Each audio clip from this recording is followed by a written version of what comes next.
devastated and heartbroken. Apple CEO Tim Cook on Kobe's demise. Apple CEO Tim Cook tweeted, "Devastated and heartbroken by the passing of Kobe Bryant.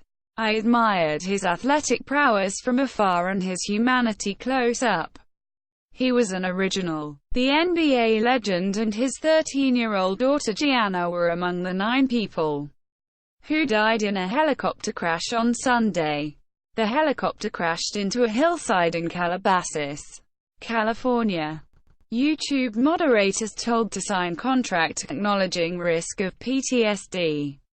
Reports some YouTube content moderators are being forced to sign contracts acknowledging the job could impact their mental health and cause post-traumatic stress disorder, PTSD. The Verge reported. The document was given to workers after a report highlighted the mental toll that moderators face after reviewing disturbing content. 2 workers alleged they were told to either sign or face termination.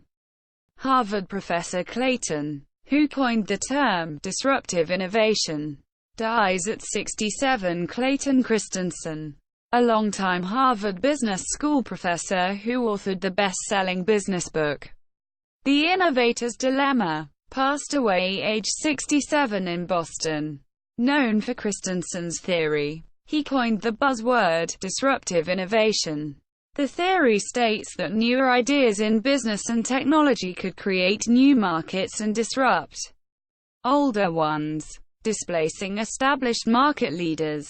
Robot used by doctors to treat first known coronavirus patient in U.S. Doctors are using a robot to treat the first person known to have been admitted to hospital in the U.S. with a new strain of coronavirus.